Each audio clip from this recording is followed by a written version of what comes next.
IT의 신! 아신 여러분 안녕하십니까? 자, 지난 시간에는 시스템 반도체 후공정 쪽을 한번 소개를 드렸는데요. 제가 오늘은 실적은 좋은데 왜 주가는 못 가나? 그 종목 4개 뽑아봤습니다. 네. 어떻게 보면 또 못난이 종목 시리즈라고 생각하셔도 되고요.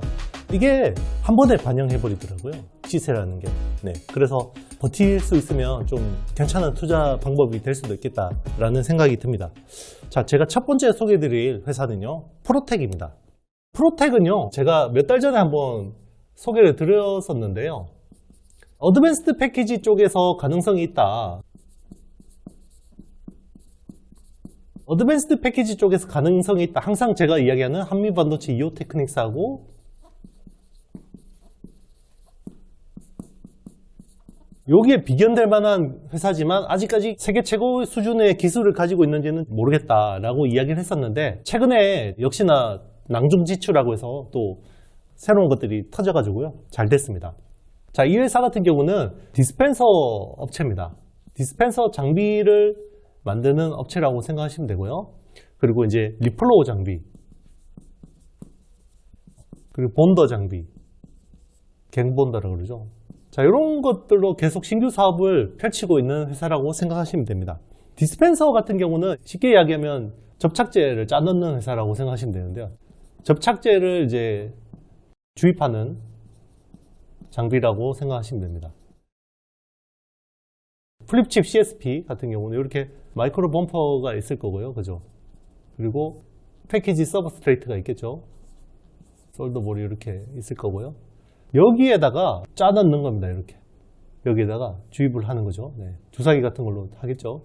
주입을 하는 거고요. 그리고 여기도 하겠죠. 여기도 접착제를 짜 넣어야 될까요? 왜냐면 주기판하고 붙여야 되겠죠. HDI 같은 주기판에다가 또 붙이면 여기에 접착제 같은 거를 짜 넣는 겁니다. 이거는 이제 볼을 보호하는 기능도 하고요. 방열 이런 역할도 합니다. 최근에 주가가 많이 올라간 부분들은요. 히트 슬러그라는 것들을 이제 히트 슬러그라는 거고요. 히트 슬러그인데 여기는 이제 방열 기능을 가미한 디스펜서라고 생각하시면 됩니다.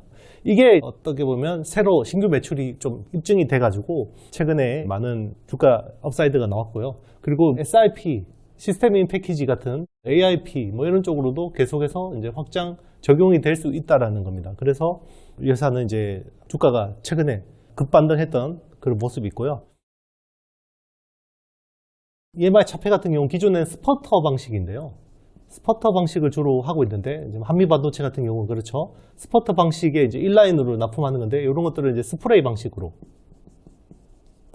해서 새로운 시도를 하고 있고요. 그래서 신규 사업 쪽들도 굉장히 매력적이라고 생각하시면 됩니다. 그래서 앞으로 좀 계속 유망하게 보시면 되고요. 자, 실적 한번 보겠습니다. 실적은 굉장히 좋은 회사입니다. 자, 21년 추정치 한번 보겠습니다. 매출이 1740억, 그리고 영업이익이 한 480억 정도로 추정이 되고 있고요. 그리고 22년은 전망치가 1920억, 그리고 영업이익이 한 580억 정도로 전망이 됩니다. 영업이익이 굉장히 좋죠. 네, 시가총액 한번 보겠습니다. 시총이 3,500억. 시총 3,500억이면 작년 실적으로 봐도 굉장히 쌉니다. 네, 싼데 왜 이렇게 싼지 잘 모르겠는 회사죠. 네. 항상 그런데 싸더라고요. 네. 싼데 최근에 이렇게 많이 올라서 시가총액이 3,500억이 된 거고요. 원래 2,000억대 중반에서 계속 머물던 회사였습니다. 자, 제가 두 번째로 소개해드릴 회사는요. 간만에 가져왔습니다. KC텍입니다. KC텍이라는 회사고요. 이 회사는 CMP 장비를 하는 회사입니다. 예. CMP는 기계화학적 연마 장비라고 생각하시면 되고요. 그리고 여기에 들어가는 슬러리 소재도 합니다. 소재도 하고 있고요. 그리고 디스플레이 장비하고 있습니다. 자, 이런 회사라고 생각하시면 되고요. 자, 매출 비중을 한번 보겠습니다. 21년에 한 매출이 한 3,400억 정도로 추정이 되는데요. 사업별로 놓고 보면 반도체가 1,540억 정도로 추정이 되고요. 그리고 디스플레이가 710억, 그리고 슬러리 소재가 1230억 정도로 추정이 됩니다. 자, 그러면 22년에는 매출이 얼마나 할 수 있을까? 한 22년에는 한 3,900억 정도를 좀 보수적으로 제가 추정을 해봤습니다. 반도체 쪽에서 1,950억 정도 매출이 나올 수 있다고 보고 있고요. 그리고 570억 정도. 디스플레이는 계속 안 좋게 보고 있습니다. 그리고 소재 쪽이 한 1,380억 정도로 보고 있는데요. 자, 성장률을 YOY로 보면요. 성장률로 보면 한 27% 정도 성장하는 걸로 추정이 되고 있고요. YOY로 이거는 마이너스 한 20% 정도 성장을 할 걸로 디스플레이 쪽으로 추정이 되고요. 소재 쪽이 한 YOY로 한 12% 정도 추정이 되고 있습니다. 실적 전망을 한번 볼게요. 실적은 21년 3,400억 매출에 영업이익이 한 540억 정도로 추정이 됩니다. 원래 연초 가이던스가 대충 한 3,800억에서 영업이익 740억 정도로 원래 됐는데 굉장히 하향된 거죠. 하향된 겁니다. 네. 주가가 빠진 건 다 이유가 있는 거예요, 여러분. 하향 조정이 된 거고요. 22년 지금 같은 경우는 굉장히 그래서 보수적인 전망을 했습니다. 왜냐하면 이제 실적을 미스매칭을 했기 때문에 매출 한 3,900억, 영업이익을 한 740억. 원래 작년 당초 가이던스 정도에서 추정을 한 거고요. 자, 이 정도는 충분히 될 거라고 보고 있는데 매력적인 거는요. 주가가 빠졌기 때문에요. 시총이 내려왔습니다. 그래서 시총이 4,420억이기 때문에 이때 막 가이던스 둘 때는 시총이 6천억대였거든요. 그래서 빠졌기 때문에 지금은 충분히 올라갈 수 있다. 사실은 이 정도 실적 가지고도 이 시총이 말이 안 되는 건 아닌데요. 예, 굉장히 싸긴 합니다. 그리고 CMP 장비라는 게 국내 유일 회사입니다. 유일한 회사거든요. 이거는 그냥 쉬운 장비가 아니에요. 굉장히 어려운 장비거든요. 그리고 소재도, 슬러리 소재도 이 세리아라는 히토류 가지고 만드는 소재인데요. 이것도 굉장히 난이도가 높은 겁니다. 근데 왜 그러면 못 봤냐? 제가 봤을 때 디스카운트 요인은요, 항상 4Q에 실적이 몰아서 나옵니다. 무슨 방산업체도 아니고요. 1에서 3Q까지 계속 안 좋다가 그냥 그렇다가 4Q에 항상 좋아요. 그래서 이번에 또 작년 4Q가 굉장히 잘 나온 걸로 추정이 되고 있습니다. 그래서 올해 이제 삼성전자 P2의 유유 투자가 있고, 그리고 P3 신규 투자가 있죠. 그래서 이런 쪽으로 계속 한번 보시면, 자, 프로텍처럼 한 방에 반영할 수도 있습니다, 여러분. 자, 제가 세 번째로 소개해드릴 회사는요, 말랑한 회사입니다. 이스트 소프트입니다. 장비회사 두 번째 이야기하다가 세 번째 소프트웨어 회사 가져오니까 당황하셨죠? 저도 당황스럽습니다. 소프트웨어 사업이 38% 정도 되고요. 여러 가지 일을 하고 있습니다. 그리고 우리 알약 예전에 많이 했었잖아요. 그죠? 그리고 게임이 27%. 그리고 포털이 23%. 주민이라고. 그리고 AI 커머스 쪽이 있습니다. AI 커머스 6.5%. 그리고 자산운용 5.5%. 여러 가지 일을 하고 있습니다. 그죠? 단순하게 알약 만드는 회사가 아니라는 걸 아시면 될 것 같고요. 중요한 게 요겁니다. 요게 저는 오늘 가져온 키포인트입니다. 키포인트고요. 왜 그러냐? 이게 메타버스입니다. 메타버스 사업을 하고 있는 회사라고 생각하시면 되고요. 자, 17년 6월부터요. AI 플러스 랩이라는 걸 만들었습니다. 여기 엄청난 투자를 해왔습니다. 그래서 여기에서 다양한 것들을 해왔는데요. 자, 버추얼 휴먼. 가상인간이죠. 요즘에 많이 나오고 있죠. 광고 같은데. 그리고 커머스. 테크핀. 그리고 시큐리티. 보안. 이런 쪽 사업을 하고 있었습니다. 네. 그래서 이걸 가지고 이미 매출이 상당 부분 나오고 있고요. 지금 하고 있는 자회사가 굉장히 많은데요. 주민 인터넷이 있고, 이스트 시큐리티도 있고, 라운지라는 게 있는데요. 이게 AI하고요.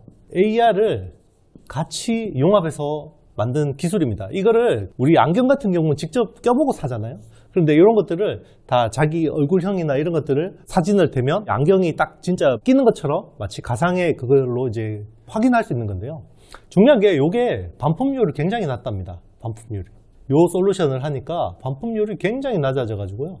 굉장히 많은 것들이 입증이 되고 있고요. 지금도 매출이 굉장히 잘 나오고 있습니다. 자, 이런 부분들이 아직까지 또 밸류에이션에 하나도 반영이 되지 않은 부분이고요. 버추얼 휴먼 쪽 굉장히 잘하고 있는데요.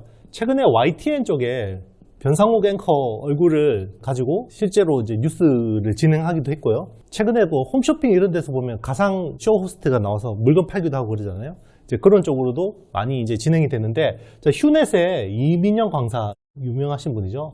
이민영 강사 같은 경우도 버추얼 휴먼으로 제작을 해서 IPO화해서 이런 것들을 이제 AI 클론이라 그러거든요. 이런 것들을 AI 클론이라 그러는데, 한 사람이 여러 뉴스를 많이 할 수는 없으니까, 예를 들면 이재희 아나운서 같은 사람들 IP를 가지고 지방에서 케이블 채널에서 뉴스를 한다든지 그런 식으로 막 활용할 수 있는 것들이거든요.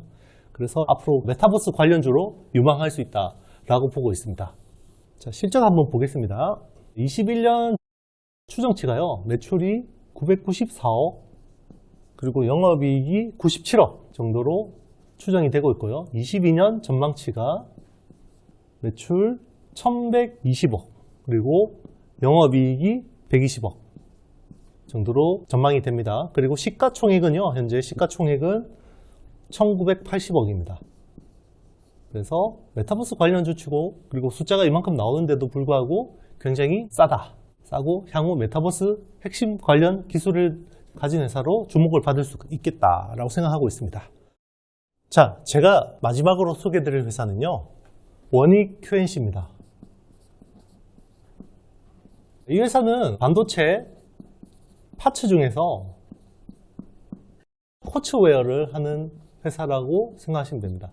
웨이퍼를 옮기거나 아니면 뭐 여러 가지 소모품들을 하는 회사라고 생각하시면 되고요. 라인이 돌아갈수록 계속해서 수요가 나온다. 자, 쿼츠라는 거는 이제 석영이죠. 석영 소재고요.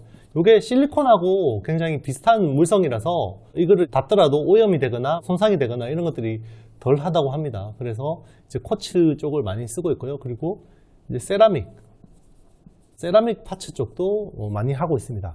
그런 회사로 생각하시면 되고요. 자회사가 있죠. 자회사, 미국 자회사입니다. 미국 자회사가 MOMQ라는 회사가 있죠. 이 회사가 계속 작년에 어떻게 보면 적자의 원인이었는데요.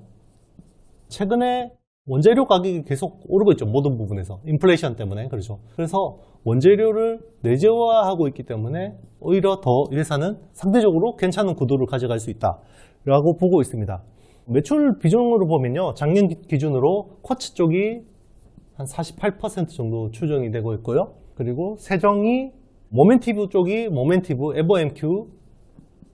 MOMQ죠. MOMQ가 한 36% 정도 비중을 차지하고 있고요. 세정이 한 12%, 그리고 세라믹이 한 4% 정도 됩니다. 자, 세정은 뭐냐면요, 파츠를 오래 쓰기 위해서 이렇게 세정이나 코팅 같은 거를 많이 하는 추세입니다. 그래서 이런 비즈니스 하는 게 이제 코미코 같은 회사, 그리고 아이원스 같은 회사가 있죠.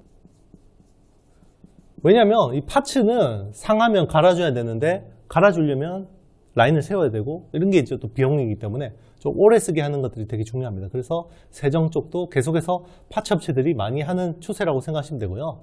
자, 실적 한번 보겠습니다. 21년 실적으로 보면요, 추정치가 매출이 5,850억, 영업이익이 750억 정도로 추정이 됐는데요. 상향됐습니다. 그래서 매출은 한 비슷한 수준으로 나올 것 같은데, 영업이익이요, 한 890억까지 늘어날 것으로 예상이 됩니다. 상향됐습니다. 영업이익이 상향됐고요. 그리고 22년 전망치는 매출이 6,550억, 그리고 영업이익이 한 1,010억 정도로 원래 당초 예상이 됐는데, 이것도 한 1,200억까지 늘어날 것 같아요. 상향이 됐습니다. 상향이 됐고요. 1,200억까지 높여잡는 지금 분위기고, 시가총액이 6,700억입니다. 그래서 이 회사는 왜 이렇게 싸지? 라는 생각이 항상 드는 회사입니다. 참고로 제가 중요한 포인트 하나 알려드릴게요. 원익 QNC 같은 경우는요, TSMC 파운드리 쪽 매출 비중이 한 10% 정도로 추정이 됩니다, 지금. 그런데 올해 이게 한 16%, 17%까지 늘어날 가능성이 높습니다. TSMC 관련 수혜주라고도 볼 수도 있습니다. 자, 여러분 즐거운 Q&A 시간입니다. 이서진 님이 남겨주셨어요. SOS. 주말에 공부하다가 M2i와 코인테크도 제가 보기엔 둘 다 매력적인데 대표님 보시기엔 어떠신가요? 아직 깊이가 없어서 정확한 파악이 어려워요. 자꾸 조린이는 주린이 같아서 창피하지만 기댈 곳이 대표님밖에 없네요. 부디 알려주세요. 대표님 짱짱 남겨주셨어요. 네, 일단 M2i 하고요. M2i는 제가 지난 영상에서도 소개를 드린 바 있고요. 코인테크도 굉장히 좋은 회사입니다. M2i 같은 경우는 스마트 팩토리에서 HMI라는 부분, 휴먼 머신 인터페이스 쪽을 하는 회사이기 때문에 이쪽만 해도 계속해서 성장이 굉장히 좋은 회사고, 그리고 이제 스카다 시스템 같은 전방 시장까지 진출을 할 수 있는 매력적인 포인트가 있는 거고요. 그리고 코인테크 같은 경우는 2차전지 쪽 전공정, 후공정까지 다 일괄 턴키 수주를 받을 수 있는 회사입니다. 그러니까 자동화 설비가 굉장히 잘 돼 있다는 부분이고요. 국내 같은 경우는 자동화 설비, 2차전지 쪽에서 자동화 설비가 되게 잘 돼 있어요. 한 70% 정도 자동화율이 됐다고 보시면 되는데요.